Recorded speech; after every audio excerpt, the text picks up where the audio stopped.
మాజీ మంత్రి వైఎస్ వివేక హత్య కేసు విచారణలో కీలక పరిణామం చోటు చేసుకుంది. ఈ కేసు విచారణపై తెలంగాణ హైకోర్టులో వివేకా కుమార్తె సునీత పిటిషన్ దాఖలు చేశారు. ఇందులో ఆమె సిబిఐని ప్రతివాదిగా చేర్చారు. సిబిఐ కోర్టులో తన తండ్రి హత్య కేసును రోజువారీగా విచారించేలా ఆదేశించాలని, ఇప్పటికే దాదాపుగా 5 ఏళ్లుగా ఈ కేసు విచారణ కొనసాగుతున్నా పురోగతి ఏమీ లేదని సునీత తన పిటిషన్లో పేర్కొన్నారు.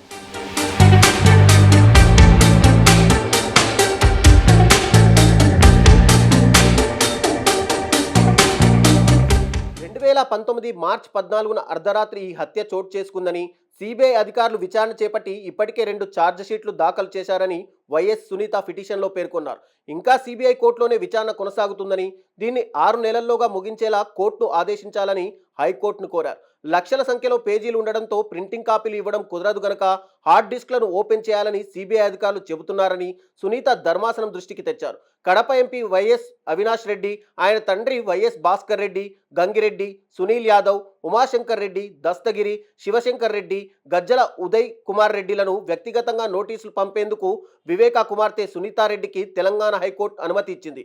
వివేక హత్య కేసుకు సంబంధించి నాంపల్లి సిబిఐ కోర్టులో ఇంతవరకు ట్రయల్ ప్రారంభం కాలేదని, ఏడాదిన్నరగా సిఆర్పిసి 207 దశలోనే ఉందని పేర్కొంటూ గత నెలలో పిటిషన్ దాఖలు చేయగా ఇది తొలుత న్యాయమూర్తి జస్టిస్ కె లక్ష్మణ్ ఎదుట విచారణ వచ్చింది. ఇప్పటికే నమోదైన సుమోటో పిటిషన్ను చీఫ్ జస్టిస్ నేతృత్వంలోని ధర్మాసనం పర్యవేక్షిస్తున్నందున ఈ వ్యాజ్యాన్ని అక్కడికే బదిలీ చేయాలని న్యాయమూర్తి ఆదేశించారు.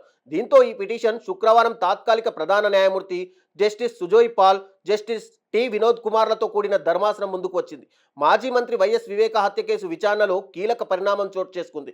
ఈ కేసు విచారణపై తెలంగాణ హైకోర్టులో వివేకా కుమార్తె సునీత పిటిషన్ దాఖలు చేశారు. ఇందులో ఆమె సిబిఐని ప్రతివాదిగా చేర్చారు. సిబిఐ కోర్టులో తన తండ్రి హత్య కేసును రోజువారీగా విచారించేలా ఆదేశించాలని ఆమె పిటిషన్లో కోరారు. ఇప్పటికే దాదాపు 5 ఏళ్లుగా ఈ కేసు విచారణ కొనసాగుతున్నా పురోగతి ఏమీ లేదని సునీత తన పిటిషన్లో పేర్కొన్నారు. దీంతో వైఎస్ వివేకానందరెడ్డి హత్య కేసు విచారణలో తీవ్ర జాప్యం ఎందుకు జరుగుతోంది, ట్రయల్ రన్ ప్రారంభం కాకపోవడానికి కారణాలు ఏంటో సమాధానం చెప్పాలంటూ తెలంగాణ హైకోర్టు సిబిఐకి నోటీసులు జారీ చేసింది. ఈ వ్యవహారంలో నిందితులు సైతం స్పందించాలని స్పష్టం చేసింది. తదుపరి విచారణను 4 వారాలకు వాయిదా వేసింది.